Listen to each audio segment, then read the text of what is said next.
You are a mystical creature. You, a mystical creature. You, a mystical creature. We are all mystical creatures living mystical lives. There's something going on that we can't see that sometimes we get to see, and then all of a sudden we don't see it again. It shows up, and then it's gone, and then it's there again. When we open ourselves to this beingness that we actually are, think about it. There was this big bang that let out some sort of dust or something that then somehow formed into galaxies. And we got this great telescope out there giving us these looks at this ancient world that is just so glorious. And then it formed stars. And then it formed planets. And this same exact stuff that formed all of that that's going out there formed you. Each and every one of you. Me too. Don't want to leave me out of that. We are mystical creatures. Now, sometimes it's easier to see that than others. It's really easy for me when I'm sitting there watching a sunset on the mountains, right? Seeing all those glorious colors and feeling connected to that and going, I am that. Or sitting at a star-filled night, right? And you're seeing all the stars and going, I am that. Then there are these other times. We went to Portugal. We spent the last 2 weeks in Portugal. And we had an incredible time. We started out amazing. We went to a place called the Douro Valley, which is the only place on earth they make port, which I am partial to. And we went to my favorite winery there, Sandeman, where we got to sit out. They were up, the tasting room was up on top of this hill overlooking this incredible valley. It was stunningly gorgeous, river running in the middle. And they lay out in front of me a flight of 10, 20, 30, and 40-year port. And I'm like, wow! Never in my life did I think I would get to taste the 40-year port. This is mystical. It felt it. It felt magical, sitting there looking out, tasting that. Then we're driving into Porto, and I'm hearing something in the clutch that I've heard before that I know is not a good sound. We make it in. I park the car, knowing I now need to get us a new car because that clutch is gone. And the building of the Airbnb we were in was right behind a construction site where they are building a subway where the city of Porto has given them permission to drill 24/7.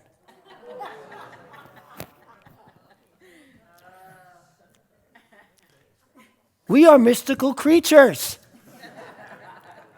And I needed to remember that then. Not doing the best of jobs. It was about 1 a.m. when my wife, who is brilliant, turns to me and goes, you know how you got through those sweat lodges and handled the temperature, and you got through that Native American death ceremony and handled that cold ice water? You need to do that now with this sound. And so I did. With that reminder, I go into my breathing, I sink in, and I'm asleep. I wake up the next morning, and there's no sound at all for 15 minutes. I had a break for 15 minutes before the sound started back up. But what I notice is we get to do that. We get to remind ourselves who we are. Now, one of the traps, that's the word I want to use, one of the traps of our teaching is when things start not going the way we want to, we immediately want to fix that and think treatment will do that. The car's not working, so we treat for the car to work. We want it fixed. We have a problem with our health, so we treat for it. We're going to get better. This is a trap. This is not where the mystic lies. The mystic lies in knowing that whatever's going on in the physical, there's something beyond it, something greater, something larger, that when we can touch that, when we can be with that, something greater happens. I was in the woods about 4-5 weeks ago, and it's an easy place to be in touch with the mystical, right? I'm walking. This is where I put together my talks, and all of a sudden a deer comes out of nowhere and starts running towards us and stops about 50 feet away from us. And I say us because I was with my dog Buddy, and he goes with me everywhere when I walk in the woods. And it just stops, and it's staying there. And I'm thinking to myself, well, I've had conversations with plants and trees. What about having a conversation with this deer? And so, for starters, I try talking to it the way I talk to how you talk to your pets with that high, squeaky voice. Hi, how are you? How are you doing? And the deer's just staring at me. And I'm not hearing any messages from the deer. So after a while, I say, okay, let me try something else. Because when we're looking into the mystical, we need to keep looking. We need to keep seeing what's possible. And so now I try nonverbal, just standing there in meditation with the deer and going, let's see how this goes. And I'm doing that for a little bit and still nothing. The deer's standing there, I'm standing where I am. He hasn't moved, she. I haven't moved, but no communication so far. And then it occurs to me to try singing to it, lullaby. So I start singing a lullaby to this deer. And then out of nowhere I hear, please move. I need to cross there. And so I go, oh, okay. And so I move Buddy, we move about 25 feet down, and sure enough, the deer crossed exactly where we were standing. And I thought, oh my God, that's a real communing with something mystical here. That really happened. That deer, that's what I heard, and that's where the deer crossed. And I've been really good about digging in around things of that nature, right? Whether it's plants or trees or deer, or just looking for the mystical in things. And can I have the first slide, please? Ernest Holmes tells us that all mystics have been just normal people. That is, they have lived just as other people have lived. The only difference has been that they have sensed a greater reality, namely the presence of the living Spirit. You are all mystical creatures. You just have to sense it and be willing to choose it at those moments where it feels like the mundane, whatever's going on, is overwhelming. This is what's possible for any one of us. I am no exception here. I want to be clear that I am no exception here. That any one of you could be talking to deers, probably most of you have conversations with your pets. It's really no different. You know when your pet, I know when my dog needs to go out. How about you?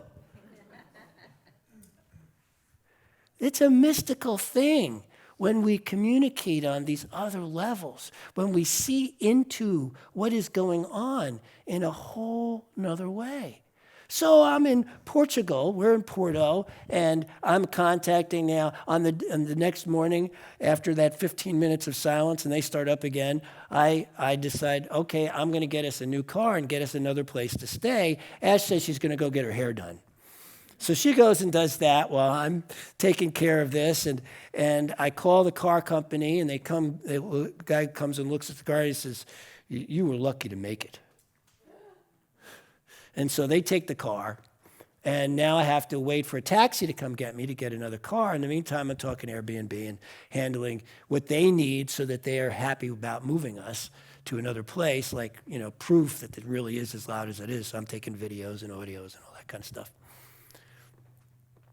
The taxi driver calls me, who's coming to get me to bring me to the car place, doesn't talk a word of English.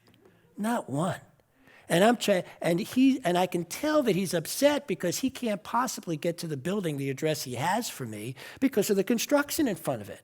So I'm trying to explain to him that I'm in this other spot, but I don't know Portuguese, and he doesn't know English. At some point, he gets so frustrated, he hangs up the phone and he's gone. Never showed up. This was after waiting for him an hour and a half before he even called. I'm standing there, and they're going on behind me, and this guy just didn't show up. And now and all of a sudden I'm thinking, okay, can I see the mystic now? Can I see the mystical in this now? Right in the midst of this. And so there was this tree. And I thought, okay, let me go be with this tree in the middle of the city. And so I go and I lean up against the tree. I say, okay, I don't know about any of this. I'm just being here. And all of a sudden I hear the tree say, you asked. And I thought, asked what? Asked what? And that's when I remembered that a year ago, long before I got involved with wanting to be a senior minister again and candidating and all this stuff, we were considering a while ago living in Portugal. So when we set up this trip, I had asked that the trip showed us what it would be like to really live there.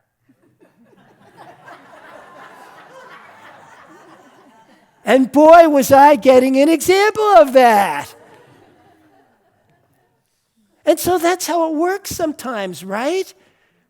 We're in the midst of something and we're not happy with what's going on, but there's something there. If we can reach into the mystical, if we can get beyond trying to fix, trying to change, trying to do this and just be with, there's something there that's deeper for us that can lift us up. And so I cracked up laughing. I'm just like, oh, I asked for this so I could see. And the answer is no, I don't want to live here. Thank you, I got my answer. So then the tree says, call again. And this time I call, and the person who answers talks English at the car place. And I explain where the taxi has to meet me. And she says, don't worry, I'll explain it to the taxi driver. And sure enough, an hour and a half later, a cab shows up and takes me, and I get a new car. And it's a very nice new car.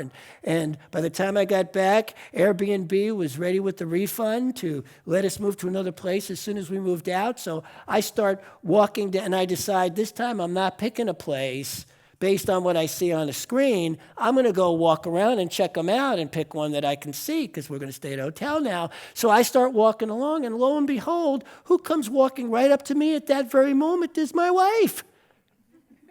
I mean, this is a big city. She could have been in any direction. I could have been walking in any direction. And then boom, we walk right into each other. How does that happen? Well, I could explain it, but then that would lessen the mystical nature of it. And that's what we do, right? When the candidating was happening here, and we got 2 letters from candidates saying this was not theirs to do, the next thing they wrote was their explanations about it. And some of us bought into those explanations.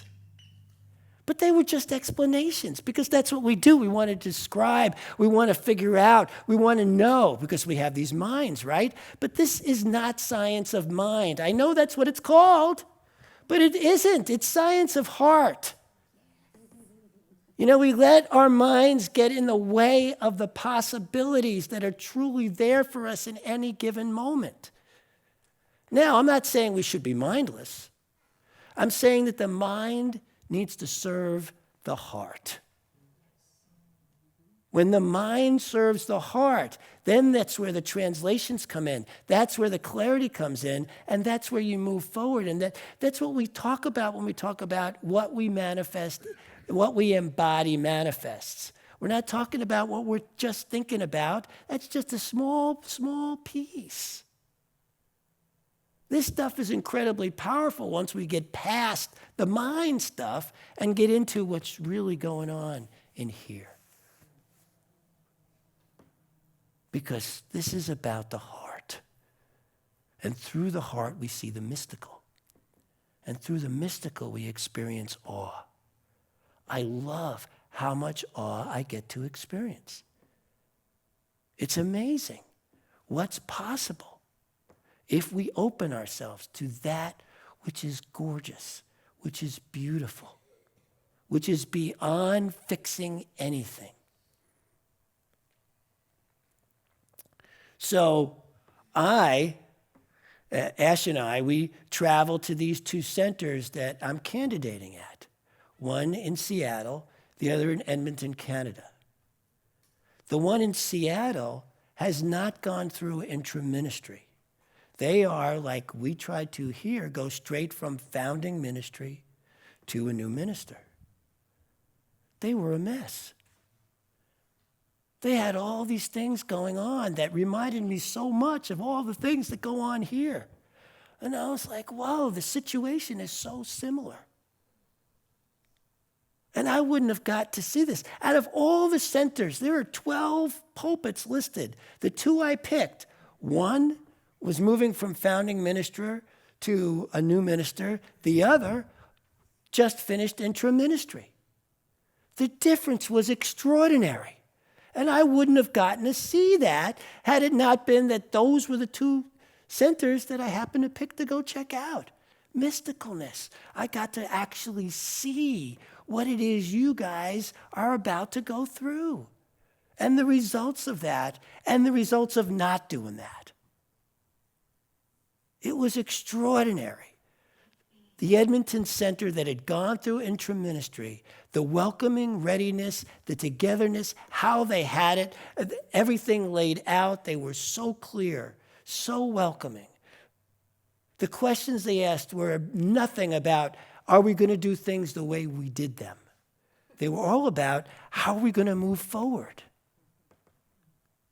It was an entirely different experience. So I got to see that, and I wanted to bring that back to you guys. If there was any of you that had any doubt that intra-ministry was the best way to go here, I am telling you it is absolutely the best way to go.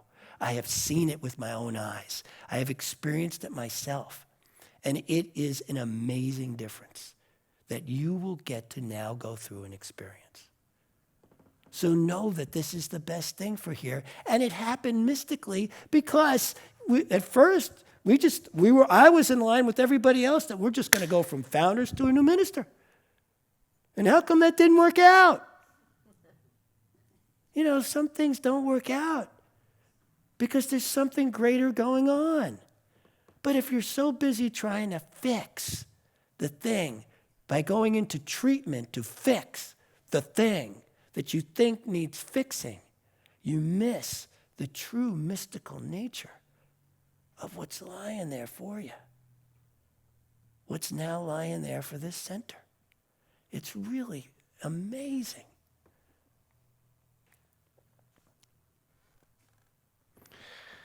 So there's this woman, Ananta Kranti, who was in Thailand. She was a young woman in her 20s, partying, having some fun with her friends. And they were doing acid, pot, and just partying. And her friend had a big bag of acid and asked her if she could store it for a couple of days while she went and toured the country. And while her friend was out touring the country, cops come, raided the place, and she got busted. Thrown into a Thailand jail where they don't tell you how long you're in there for. And they put you to work. And they torture you if you don't work. And so she's in this jail, having no idea how long she's here for. Having no idea how bad things are going to keep getting. Because every day they're beating her, putting her to work. And then she's in her cell at night. And one night she's sitting in her cell and she's hurting so bad. Her body hurts, her spirit hurts. She feels completely broken. She has nothing left to do but dive within. She's got nothing else. And she's lying there. And she starts breathing and going inwardly and inward to where all of a sudden the pain disappears. The cell disappears. She keeps breathing inwardly. She starts feeling joy in prison. She starts feeling awe in prison. The outwardness had not changed at all. She was in prison.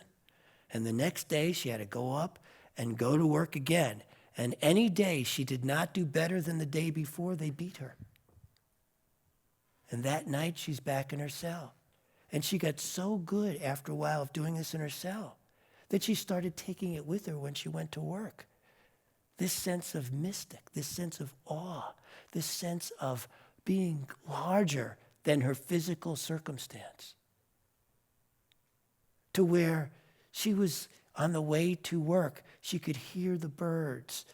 Look at this sliver of a sunrise she got to see. She found joy in the work she was doing. Compassion for her guards, realizing that whenever she is finally released, they're still prisoners here. There's just no telling when we are willing to get beyond the veil of thinking that what's going on is the reality. Can we have the next slide, please? The din and the roar of the outer struggle for existence must not find entrance to the soul if the reality is to be expressed. This is the thing. When we think that what's going on here physically is real, we're stuck in it. We're stuck in the pain. We are prisoners of that pain, of that suffering. But we don't have to be. We do not have to be. There is something much greater going on, and that is what is real. So if you find yourself trapped in the place where you're treating to fix something that you think needs fixing, remember this, it's not real. So here she is in prison, laughing. As she's going through her day, smiling, experiencing joy. And because what we embody manifests, she is shortly thereafter released.